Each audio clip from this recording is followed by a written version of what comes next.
I am not a good YouTuber. I'm not. This isn't me going, oh, pity me or anything. No, I'm just straight up not a good YouTuber. What I am, in my opinion, is a good content creator. The difference here is that I feel I make some pretty decent videos. I just suck at doing all the things YouTube likes to make them promote them or show them off more. There's also a very real chance that I'm also just a shitty content creator, but I feel I must be doing something right. And honestly, that's what I'm doing all this for. If you've ever seen like ads on my videos, it's typically because of one of two reasons. One is that my videos have gotten copyright claimed, and so the owners of the copyright that I have used in my videos have decided, hey, we want to make some money off of this and then put an ad on the video. This is something outside of my control. I have also put ads on some of my videos, and that's because I had been told that YouTube would then favor your videos and promote it more. And you know, you kind of want to like get your videos out there. In terms of like the whole like affiliate sponsorship things that I've done for some people, that has been just because I thought it would be fun to make segues into it or dumb little ad reads. I've literally not made a single penny off of those videos. What it's really all about for me is just like giving you guys content and building a community around people who want to make comics. However, there is also a dark side of the medallion. So I'm saying all of this to kind of preface my next point being that I feel my content affects more deeply more people than my subscriber count would lead you to believe. At least that's the impression I've gotten from talking with you guys over the years. Some of you have taken inspirational quotes or comments I've said to heart and started your own creative journeys, while some of you have used my videos to get through some tough times, or even some of you that have used my videos to get knowledge that has helped you better appreciate all sorts of different media like comics, movies, books and video games. We can all sit and roast our weenies around the burning dumpsters and have ourselves some merry laughs, but fact of the matter is that there are comics in those dumpsters that I've set ablaze for this very reason. And that's the dark truth of it all. The even darker truth is that I'm not gonna stop doing it. If you look at my video metrics, way more of you like it when I dump ass on a comic and yell about it than when I promote comics I love. And it's not always without merit either. You guys have made it no secret that my dissection of Les Lindas has helped you guys a lot with what to avoid doing with your own comics. It's also just frankly easier to make jokes when you're talking about how batshit insanely bad shit like Moon Over June is.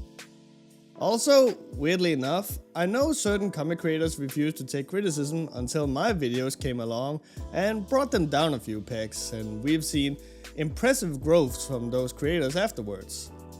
But there are also people who don't take the videos very well, and honestly, I can't blame them for the most part. It's never fun to have some guy online screaming about how terrible your comic is when you have worked your ass off to produce it. Don't get me wrong, shit like Latex Blue absolutely deserves to be bombarded with hyperbolic inflammatory criticism, cause fuck that comic and all that it stands for. But there are also people like Rick Griffin, the creator of House Pets, who really struggled with my video, even though I didn't really shit talk it at all.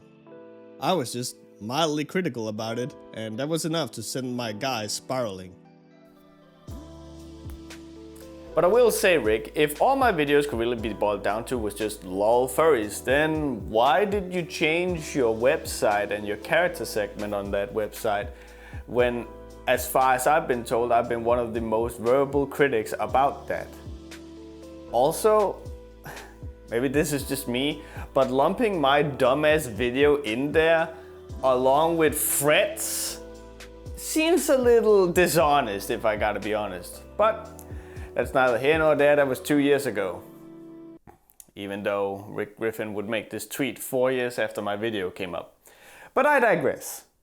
All of this to say that while I believe I'm doing a good thing in entertaining and educating people, there are unfortunately people who I may have wronged while making those videos.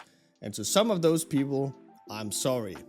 And because of that, I had some good old self-reflection, I don't know if you can tell, and so this time we are giving back to the webcomic community, and we are doing so by promoting the world's most diverse manga-inspired comic site since 2013, Saturday AM, which you might remember me mentioning from my review of the comic Hammer by Jey Odin. And because I know the master of laughs Jey knew what was up, I asked him to suggest some comics to me that was made by black creators, and he gave me some that I boiled down to 3 comics to fit the typical Strippin format. And our first comic comes all the way from Nigeria. This is Apple Black.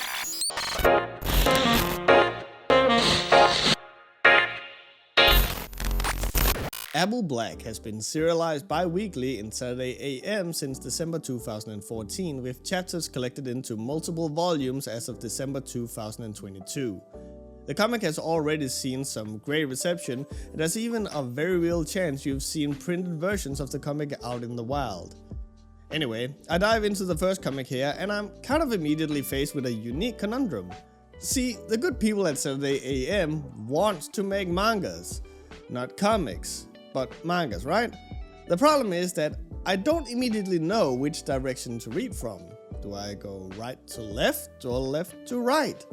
Like, how manga are they making them? Anyway, we start off Apple Black made by Wit Manga. Okay, I want to give actual proper credit here, so I apologize in advance if I'm butchering this, but Odunse Ogugwo. I don't know. Listen, I come from a place where the most exotic name we have is Lars, for fuck's sake. Anyway, the comic starts out with a narration that many years ago, humans set out to retrieve fruits called black that turned humans into sorcerers. Time has passed and the fruits have disappeared, but the offspring of the people who ate the fruits have inherited these sorcery powers. And right off the bat, you can see some clear inspiration by Tight Kubo in the art style, so already we're off to a great start. There's something about the eyes as well as the hands and these shading lines that gives the same kind of grungy look you'll find in Bleach or Zombie Powder. Also, if you want to see Ichigo with a mullet and a chainsaw sword just taking out a bunch of dudes, go read Zombie Powder. That shit's fucking wild. We follow Sano here, who's been living on the outskirts of the country, isolated his entire life. I will say the exposition is rather heavy-handed though, with this guy Angelo just dropping the exposition on a guy who, already knows this stuff. It's always odd when people do this. Can you really not find someone who Sano will meet whom he can tell this to? It's also perfectly fine to only give exposition later. Like, you can have Sano be confused and shocked about everything he sees on Black Bottom Island, leave your audience puzzled at why that is, and then explain it later. It doesn't always have to be exposition before that information becomes important. Also, while I'm on the nitpicky train here, bubbles like this where you go, so this is where Miss Naomi lives, and where the Black Bottom Guild resides, Sector 1's New Gaff, it's huge. Maybe consider parting up the latter half of that bubble and put it over on the right? There's clearly supposed to be a break in between what's being said, so parting up the bubbles will automatically do that, and then you'll have the separate bubble to help telling us, yo, this is this place, without being drowned out in other text. It's by no stretch of the imagination anything comic breaking, but when the art is this good, it just needs these little small things to bring it all together. Anyway, Sano here is the last descendant of the great sorcerer Merlin and has come to Black Bottom Island to study at the school New Gaff to become a full-fledged sorcerer. However, before he can get to class, he's ambushed by this kid here, Ryusaki, and we're shown where this comic really excels, which is with its art. If there is one thing I repeated ad nauseum throughout my show, it is that doing actions, especially in terms of a fight, is incredibly hard to do. Well, someone tell Odunse that, cause just look at this shit. These are some immaculate explosions and fire effects, smoke and environmental destruction. Like, this dude's art style was made for a battle manga.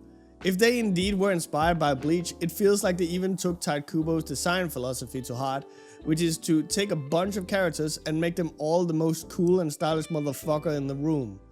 Everyone looks sick. Even this old hag with the eye patch and droopy titties looks awesome. But unfortunately, whenever you're on that high, you get shit like this page here, where for some reason they've chosen to include the speaker's name in the voice bubble, despite the things being said clearly establishes who says what.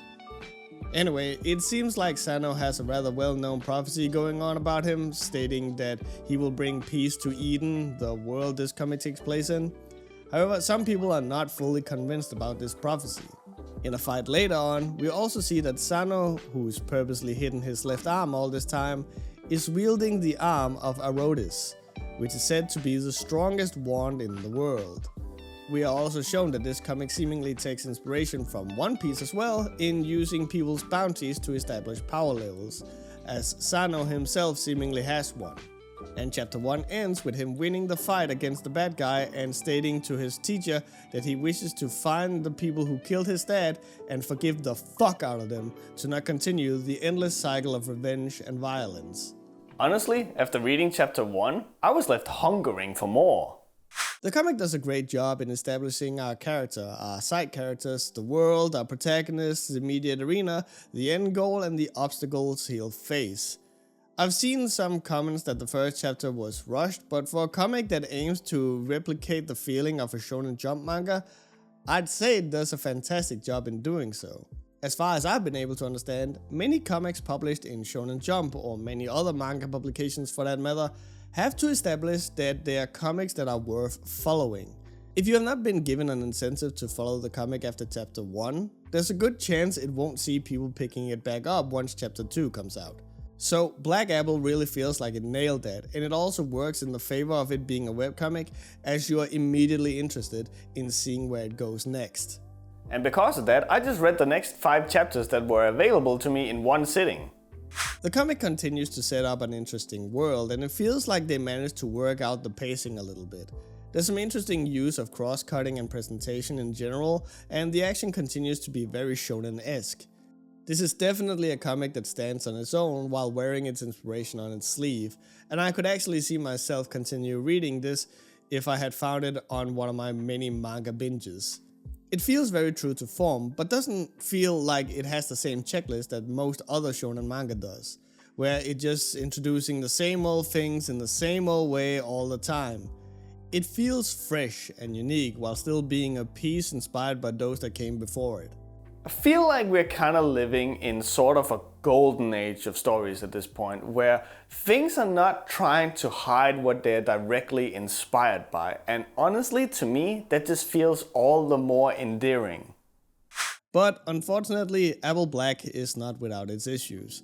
Like I mentioned before, this art style feels like it's made for a battle manga, and I still maintain that. But unfortunately, it feels like the creator put all their eggs, or rather apples, in that one basket, as there are a lot of just straight up comic things that the comic does rather poorly in my opinion. And they're not big deal breakers all on their own, but put together it can become a rather lackluster read. That whole part where they have the name of who speaks shows up a ton of more times, and literally every single time it's the easiest thing in the world to know who's talking. There's not a single time where I would have been unsure who was saying what, even if those characters weren't on screen, especially because the characters are so well defined. Heck, there's a point where I almost feel like the creators got some feedback and were told, hey, just put a little face of the character in the voice bubbles. I've seen other mangas do that. And then they fucking cock it up by adding both the name and the face in the voice bubble. And the face doesn't even change either. Like, I remember having seen that head in the voice bubble thing in comics like iShield21, and there it gave so much life and soul to the conversation because it would show the different characters emote to give an idea of how they were acting when they were saying things. But here it's just the same fucking image, and it's an image that tells us nothing about the character's emotional state. Either remove all of this entirely or sparingly put in faces and let them emote. Trust your audience not to be complete fucking morons. Also, I rarely bring this up, but for this comic I have to. Get a better proofreader. Or heck, get a proofreader, as I'm not even sure whether or not this comic had one in the first place. because there's a lot of spelling and grammar errors in this comic. The usual suspect of your and your shows up constantly and is never used properly. There are times like this where it doesn't seem like the writer could decide between having just look at it or just look at that, and so they put in both. There are times where haven't is written as haven't, which I would assume was just a spelling error if I didn't see it multiple times. So again, just to make sure everyone gets it, the apostrophe is to indicate that you're replacing something. Haven't is a contraction of have not.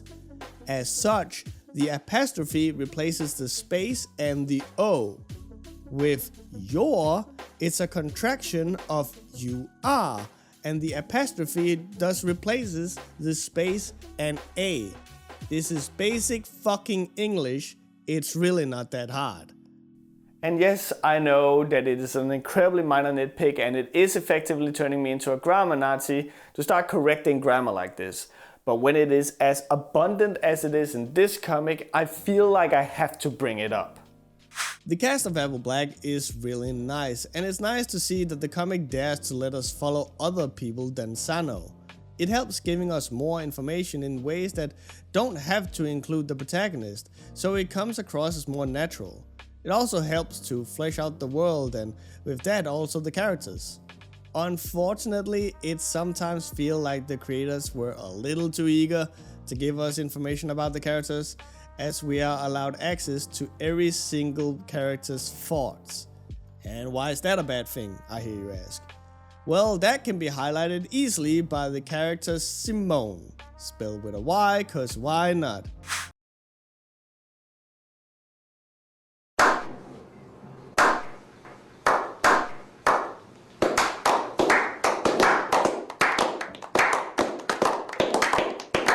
During our very first encounter with Yurosaki and Simone, Simone shows he's able to look through Sano's movements and even pick up on what the motivation of it may be.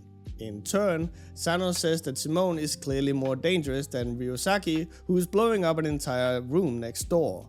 We don't know more than this, and that serves to make Simone a very interesting and mysterious character. Look at Ichimaru Gin from Bleach or Hohenheim from Fullmetal Alchemist. We never truly know where we got these characters. What code are they working under? Whose side are they on? What motivates them and what are their end goals? We ask ourselves that for the longest time, and the reason for that is because we are not allowed an entry into their thoughts. We never hear their voice bubbles, we never know what they're thinking. All we have to go on is their faces, and even that offers us incredible little.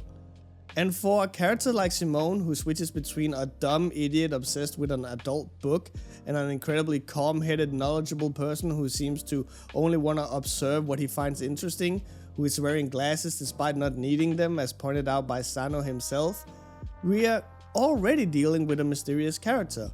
So don't let us into his head. I don't want to know what's going on in there. Whatever he says can be a lie. Whatever his actions are can be for a multitude of reasons. His thoughts, however, those are his own and will always be 100% honest. Imagine, if you would, that you had like this murder mystery story, right? And you're following the murderer and he's like walking around and you get access to his thoughts, and all you can hear him thinking is, oh boy, that murderer is sure a bad guy, or I really hope that they catch that killer, he's a real bad apple. Well, that just happens to be the plot for this piece of shit game made by this womanizing asshole, and yes, I'm very well aware that I have now spoiled this game for you, and you're welcome. Now you don't have to waste your time with this piece of hot garbage. But yeah, the characters are cool, and it's cool to see how different they all were. This is of course a comic that stands on its own 2 feet, but the comparison with Bleach is almost impossible to not make, and I feel that it only benefits the comic, as what really drew me and a lot of other people into Bleach were the cool characters and the cool art, and this comic has both of those things in spades. It's clearly a comic that allows for its community to have favorite characters that are wildly different, that are all wildly different in their designs, but never so it feels unnatural. It's a comic that makes you ask where your favorite character is whenever they're not on screen, and leaves you wanting to cheer whenever that character does something. And with that being said, whenever Ryusaki is not in the scene, people should be asking, where's Ryusaki? Because he's easily the best character in this comic.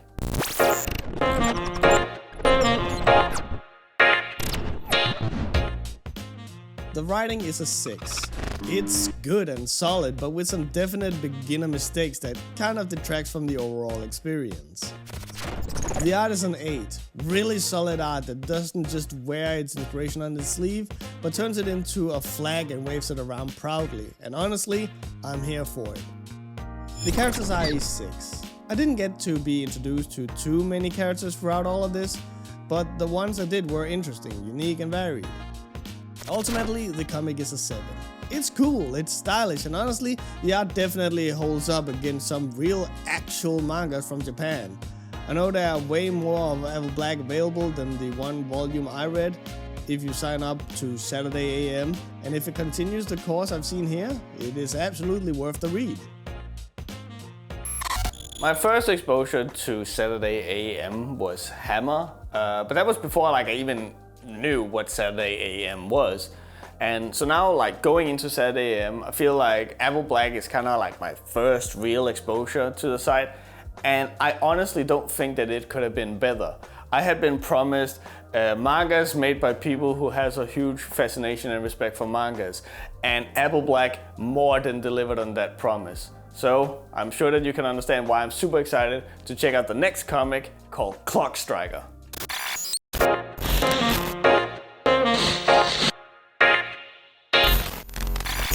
We are in Grisham. Here we see some gangsters robbing this museum in the hopes of acquiring a war machine from the Silicon Era, a technology that nearly destroyed all of humanity. However, when trying to rob the place, they bump into the character Cast and Philomena, who put a stop to them. This is Clock Striker, a comic joint effort between artist and IT engineer Isaka Galadima and the writer and also founder of Saturday AM, Frederick L. Jones. Clock Striker follows Cass, the 12-year-old girl whose one dream is to become a smith, a special unit of engineer problem solvers. However, right off the bat, she has the cards stacked against her, as smiths usually aren't women, and even less so, black children. What? Black people and women not being given the same opportunities as everyone else? What a noble fantasy concept. Right off the bat, Clock Striker proves to be a force to be reckoned with its art. This art is just way too good. Everything about this just screams to me that this is done by someone who does not only appreciate manga, but also understands its art. This time around, we got a style way more reminiscent of something like Shaman King, My Hero Academia, and Full Metal Alchemist. The characters have this perfect blend of exaggeration and style to make them stand out and look unique. But it's not just the designs. The smaller parts of the presentation, like the shading, the composition, and even effects, just perfectly catches that thing I think of when I think of shonen manga. And as a testament to how good the presentation is, while I've been talking, I've been showing you pages from chapter 2, which kind of serves as a prologue to the comic. And even though that it has been right there in front of you, I'm pretty sure that you have not picked up on the fact that Cass is missing her left hand. The comic doesn't waste any time in getting right into the thick of it with setting up the characters and what sets them apart, all while delivering cool action. Once again, a perfect example on how you should do shonen, as the action kind of serves as the fork with a chicken on it that you use to encourage the baby to open the mouth, to then switch it out with a separate fork with a vegetable being a character setup. Cause let's be real, kids are there for the action, while they fall in love with the characters in the background. It's why so many anime TikTok videos are, yo, here's this summer's best animes, and then all you see are either well choreographed anime fights or big flashy explosions. And boy is Clock Striker's action just fucking mwah, chef's kiss. There's this moment especially I want to bring up where Cast is fighting this one guy who has spring legs that allows him to kick from far away in quick succession due to his legs functioning like springs. He kicks at Cast after she taunts him, while we can see she loads her mechanical hand with something. She dodges the attack while shooting some sticky gum-like thing on the wall. The foot gets stuck, and because the leg functions like a spring, the man is pulled towards the foot rather than the opposite way around. And while this happens, Cass charges forward, jumps up, and haymakers the piss out of the dude with her robot hand while telling him that he shouldn't hit kids.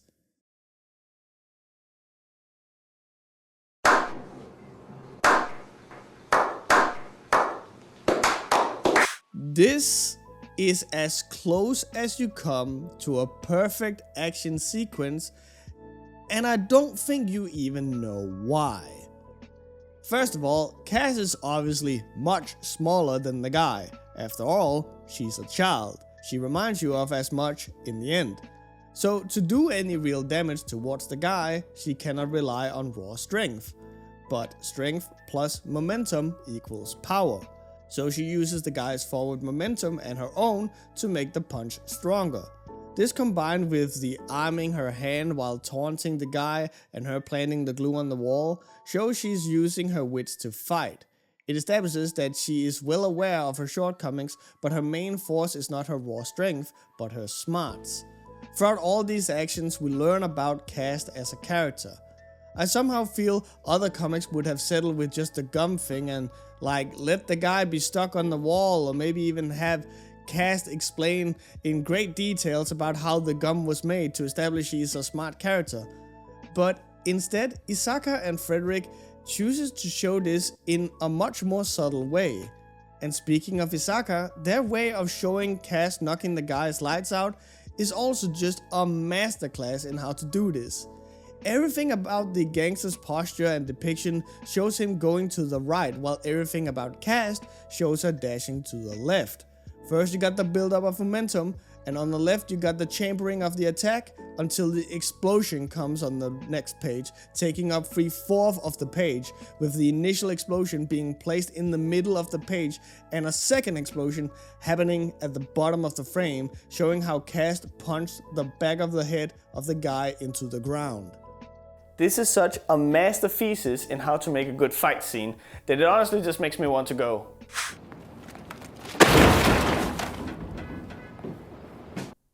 Man, we've really been covering a lot of fighting lately, huh? Cast and Philomena's clock designs are also just super strong.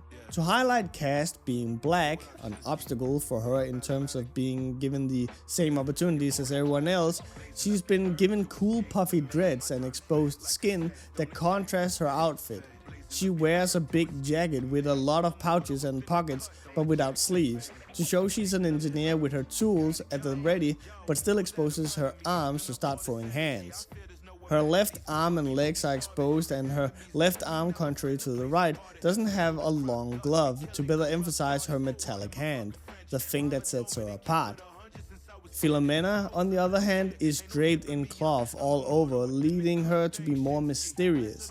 There's not as much of her uncovered both figuratively and literally, but we know her to be a classy character as well as one who's not afraid of getting her hands dirty, shown by her high heels being similarly designed as trainers and by her prim and proper and reserved clothing contrasted by fabulous star-shaped glasses. Her hair also looks like a flame that's literally been put a lid on, but maybe that's just me. This is all stuff I've been able to tell about the characters despite having been told nothing about them, and this is only chapter 1. As briefly mentioned before, the following chapters goes into a prologue of how Cast came to become Philomena's striker and apprentice. There's a very clear sign of childlike innocence and passion, a common staple in shonen, but with something deeper and darker looming under the surface. We get to meet her brother and learn about their dynamic as well as their ambitions and goals. There are several small mentions about how Cast has crafted and designed a bunch of various items around her town for a multitude of people, and it seems like she's just generally a character that can't leave a problem alone without trying to fix it. Meanwhile, her brother seems to be involved with some bad people, but not out of his own free will. Frankly, not a whole lot of plot happens in the flashback, and honestly, I kind of dig it. As mentioned before with Apple Black, it felt like they wanted to give exposition to everything before it was put into play, whereas Clock Striker here feels more like they're fine with having you be a little puzzled about where we are, who the different people are, and how the world works, because primarily the comic just focuses on cast. So all the other stuff doesn't really matter right now. It can be dove into later if you want. So with not a whole lot of stuff happening, it instead lets you get familiar with the characters and their dynamics.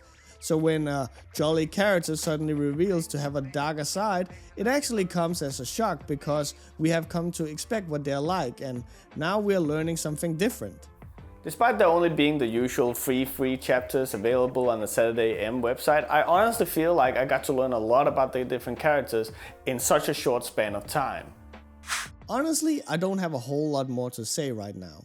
I try and always give my opinions based as a regular consumer, and these are the volumes that were available to me for free, and the comic takes its time to get going, which honestly is a good thing. And that's the thing about these Strippin episodes. I get to cover comics that don't have a whole lot of stuff available just yet. I feel like Clock Striker has the recipe for success brewing, and with some smart engineering, see I'm smart like that, I feel like it can all be put together to make something super great. No, see, it's funny because Isaka Galadima is an engineer. I'm sure you get it.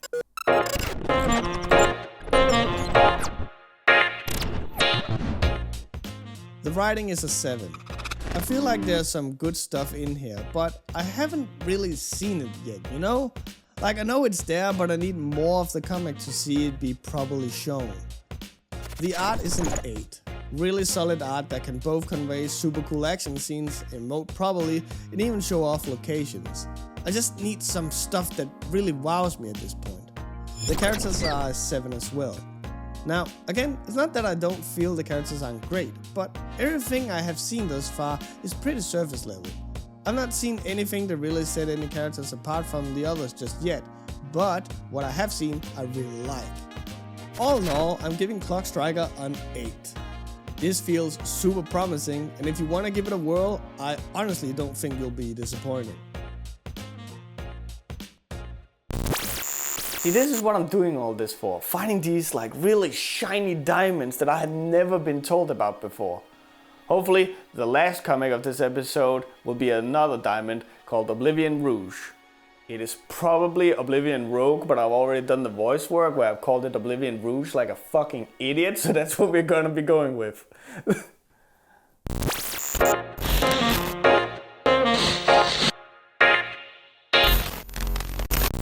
Oblivion Rouge is a comic made by Pap Solai Fall, who is a Senegalese-American artist who lives and works in Dakar, Senegal, which apparently is here on the map.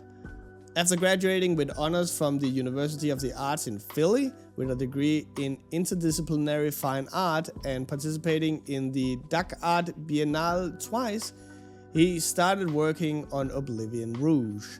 Oblivion Rouge was born out of a nightmare called neocolonialism and follows the character Omi and Isa, 2 young women who grew up as orphans in the military. So, yeah, I don't know if you can tell, but we've kind of shifted gears a little here.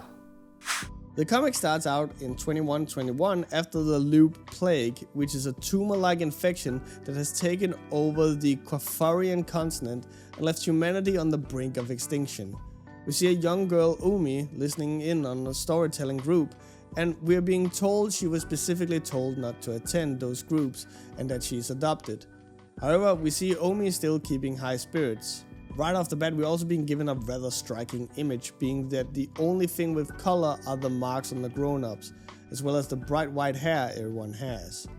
More colors are introduced shortly after, but for now it helps thoroughly establish the plague as a thing that doesn't belong. It is so refreshing to see people actually putting this much thought and care into their colors. Way too often you just see shit like this, where they will only use the red color for blood, and it's like, oh, look at me, I'm edgy, and it's just like, it's fucking garbage, right? So it's so cool to see someone actually put more thought into their color choices than not at all. That night, these weird aliens seem to come from outer space. Despite being attacked first, they don't seem to wish the people of the village any harm. In fact, they boast they have the cure for the loop plague. However, Omi and her father escape.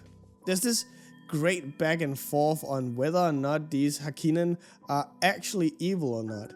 Every part of their presentation, their colors, their gestures, the way they move, all of it is indicative of being evil. But when they finally offer a cure for a plague, you're left wondering, then why did Omi's father insist on them fleeing? And you immediately find out that the reason may be because Omi's father is, well, literally coming apart at the seams as some disgusting ooze comes out, turning him into a disgusting monster. As this happens, everything turns red and abstract, to the point where it is pretty hard to discern what's actually what. And honestly, I kind of dig it. This is panic. This is terror, perfectly shown through art. Abstract art is something that I've only really covered like once or twice in this show, and that's primarily because I'm not some kind of like cool fine arts major, so I don't really know a whole lot about abstract art. What I do know is that it is amazing to use for extreme emotions like this comic does. Abstract art does have the caveat that it is oftentimes easy to leave your audience in the dust because it's not always that they're on the same page as you, so they won't know what you're trying to convey. Fortunately, that hasn't happened for me, at least, in this comic. Just before Omi's father takes over Omi, the Hakkinen appears and vanquishes the disgusting ooze. However, it is too late as Omi lays underneath her dead father with only the words of her uncle ringing in her ears that this is all because she's a cursed child. From this we jump ahead in time. Omi is now part of the Hakkinen army school, attempting to become a soldier capable of helping people the same way that the Hakkinen helped her village. However, it seems like her past has made her quiet and quick to anger when pressed on various topics. That being said, however, she seems to be able to control the second skin better than her classmates, which is the name of the armor the Hakkinen wears. There's this really cool moment where part of the initiation is seemingly to test whether the user can create a field using the second skin and then revert back to normal, and we get to see exactly what it looks like when you fail to properly revert back as a poor man's hand is crushed.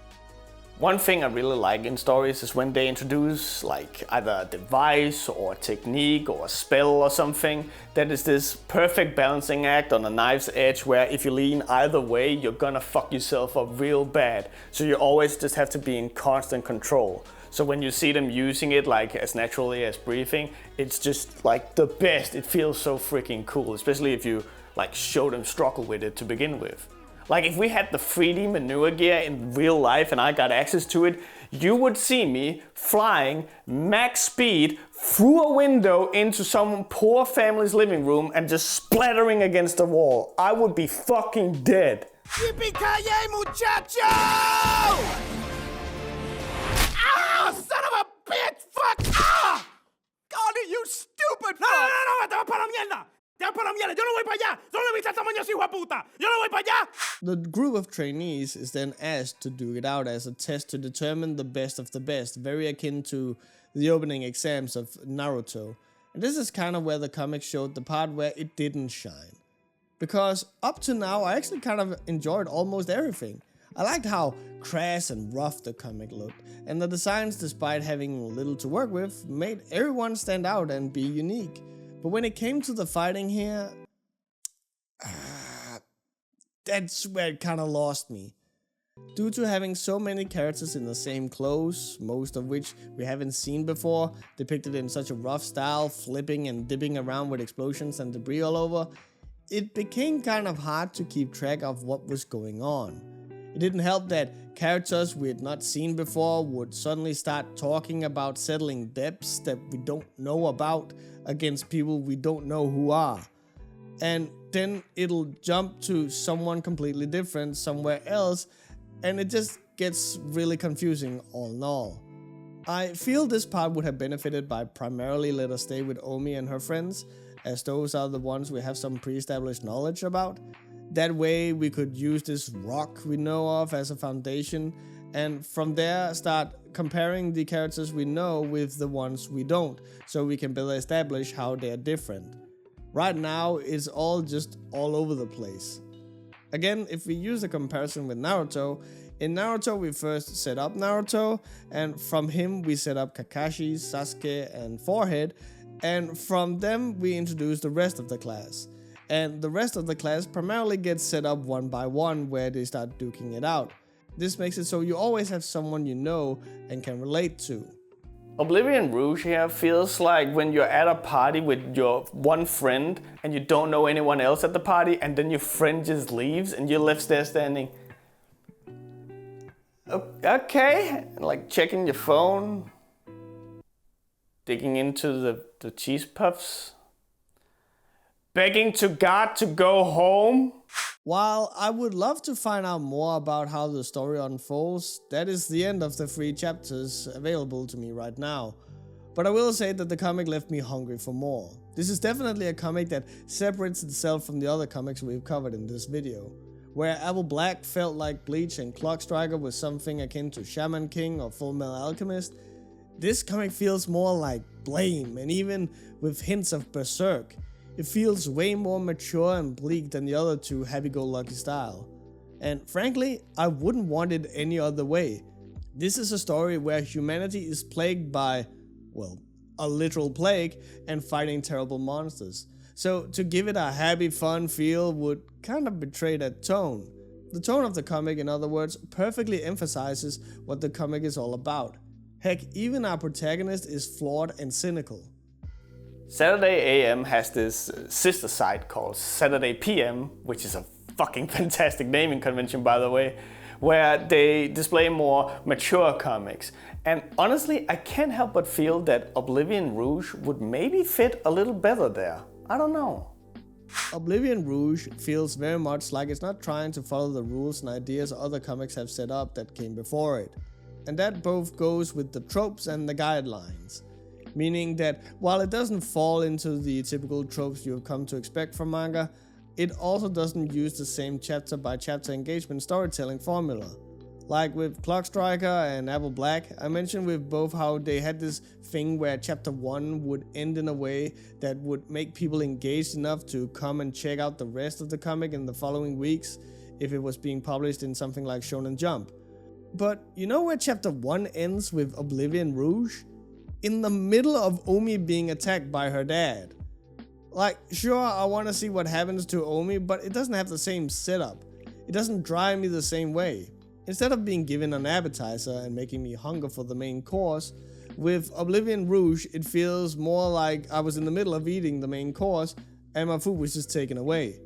But with the bad comes the good. And while Oblivion Rouge is unique in some bad ways, it's also unique in some good ways. The fact that the Hakinen shows up and I was immediately prepared to write them off as villains, and then they're actually the good guys, left me completely surprised and everything could suddenly happen now. It is also refreshing to get some legit sci-fi rather than everything has to be magic and powers of different worlds or some shit. Like, I've said this before, but you know what I really want to see? Not, like fucking dragons and sci-fi and all that shit, like, it's been done to death. No, give me a freaking detective in real life New York solving crimes. Like, just a regular fucking dude. No ghosts, no demons, no like magic or anything. Just a fucking person struggling through life and solving crimes. That's what I want to see. The art of Oblivion Rouge is definitely also the most standout thing about the comic. It has this unique roughness to it that perfectly complements the rough contents of the comic. Omi isn't your usual crazy hot female protagonist, but instead kind of rough and butch, which is really nice to see. Meanwhile, other characters such as Bensiken are more comedic in their appearance. But most important of all, to me at least, is all the different characters look uniquely African. There are all of these exotic hairstyles, some characters have their teeth presented in a special way, and noses and lips really help emphasize that this is made by someone from this culture who wished to depict this culture, and I'm here for all of it. It helps make the characters unique and stand out against a slew of other characters we've seen before. It really feels like Pap's artistic background has helped a lot with the presentation of the comic, and while I would like to see more of the creative ways of presenting stuff, I'm also happy it isn't being used too often. The times where it has been used to show some dramatic moments where the characters no doubt were traumatized really helped kicking it into a different level that you won't find in many other comics. I guess I'm just eager to see if Pep can make abstract art again without losing their audience, or the first time was just a fluke. Because as mentioned before, it is really a balancing act, and honestly I have faith that Pep can do it. Ultimately, Oblivion Rouge feels like the most rough around the edges comic out of the 3 I've covered today, but it also feels like the most unique. While it feels like the first 2 tried to mimic manga to a fault, Oblivion Rouge feels more like its own unique beast that happens to have manga inspiration within it.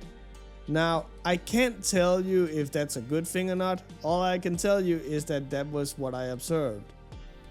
If you want typical manga, I would maybe suggest you go check out the 2 other comics we've covered. But if you want something that's like much more unique and its completely own beast, maybe check out Oblivion Rouge.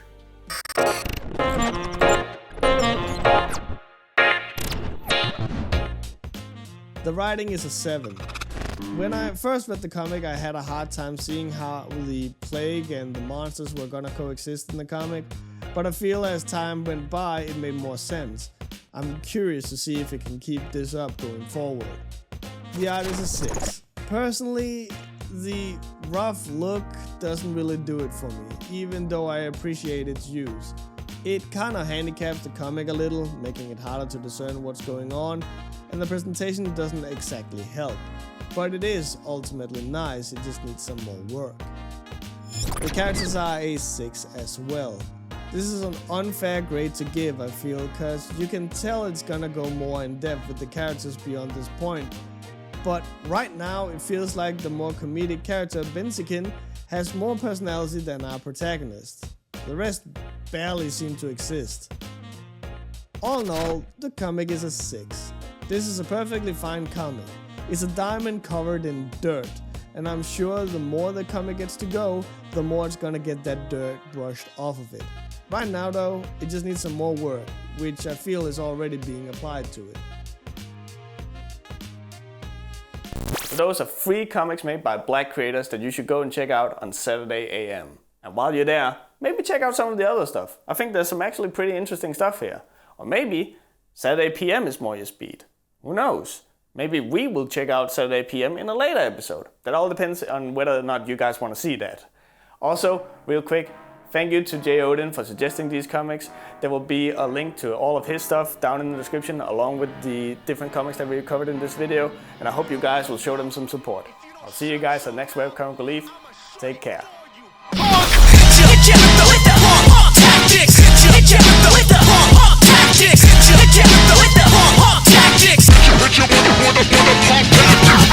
hard punk tactics. Bankrolls come straight for the assets. No games, no throw, won't pass it. Pick you up, spit you out like Jurassic. Oh, no for the rigmarole, we kick pros. Stub toes, I suppose you might know. Hit the block, then you flock. Time's up, now you're about to get clocked. Spicy like pepper, 1-2-stepper. Laid back, motivated, money go getter. Never felt better, write me love letters. Shooting up the spike chain, Megadeth tether. Get over here like Scorpion. Put you to sleep, cold Vulcan. Should I assist you or do you get the picture?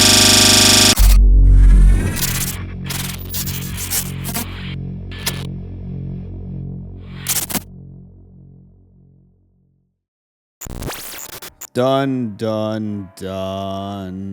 Yeah, it's that time again. It's time for another season finale.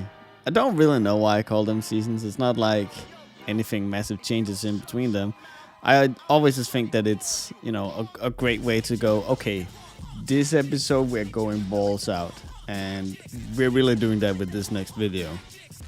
And the way that we're going to be doing that is that we're going to be doing it in the same fashion that we covered Sonichu, in that it will have a series of documentary episodes, and then that will culminate in a final review for the Floriverse comic.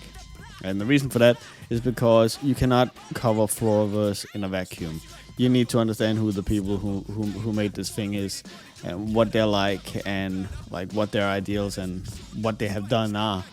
And I have been working on making a script for that while I have been editing this video that you have right now. So we're already very far in the process of making this next video series. I don't know how many episodes of the documentary there will be.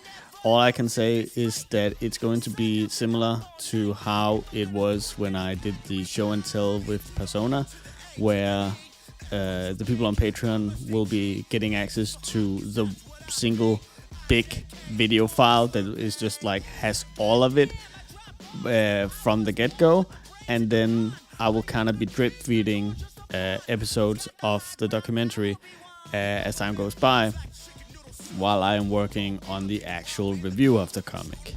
So if there was ever a time to sign up for the Patreon, now would be it. But yeah, that's it for the announcements. So let's jump into the lovely people who helped sponsoring this episode. Amokin. Amokin is doing a bunch of side projects right now as Skylords is on hold. So if you go to their Patreon, you can find short stories, druids and non-druid related things. They're also working on other side projects like pins, a currently halted game, and much more. It is primarily adult oriented, but there are some safe for work stuff too. So if you have enjoyed any of Amokin's work prior, please go check them out. Ashlon Prime. Ashlon hasn't given me anything to push, so just know that they're a really awesome person. Nicholas Knudson. Nicholas hasn't gotten back to me about what they want me to push, so for now just know that they're a really cool dude. Rojaru. Rojaru doesn't have anything he wants me to push either, so he too is just a really cool guy who wants to help the show. Sebastian Vandborg. Sebastian wants me to push the Twitter account Curious Zelda, which has a rich plethora of cute and funny cat images. He doesn't own the account or anything, but he just really likes cats, so there you go. Hitori the artist. Hitori wants me to push a friend of his Patreon, in which they want to fund a webcomic that has for unfortunate reasons been halted in the middle of it all. You can read more about it on their Patreon, and it really does seem like they really want to work on this thing, so if you can help, please go take a look. Hugo Junstrand. It's freaking time. My boy Hugo has finally announced his original series Torchdrop. It's a fantasy story where animals steal body parts from other species. It's still being produced, but you can check out the trailer in the description and see the amazing stuff Hugo has in store for you. Marshall Starr. Marshall Starr, or DR as we call him, wants me to push his webcomic called Marshall Starr. If you want some good old sci-fi mixed with some cool western aesthetics, presented with some banging art, then this comic is for you. Why Not Warrior? Why Not Warrior wants me to push the webcomic known as Hope. The comic is about superheroes that gets into trouble and who has to save the universe from an evil empire known only as Spade. When the young girl Raylan gets targeted by this evil empire, she joins forces with her friends to take them down and save the galaxy. And of course, a massive shout out to Afly, Caesar Sealad, Drake of Adrian, KH Vaffiel, Luke McKay, Nina Ha, Sasha Sketchy, Shiv, and The Bonsai. And of course, can't forget about all these amazing people that you see on screen right now. If you want to support the show, please go to my Patreon. Here you can donate anything you want every month, and you'll get a ton of awesome rewards for it. Just go to www.patreon.com/Riser. You can also go to TeePublic and get your hands on some webcomic relief merch. The link is in the description.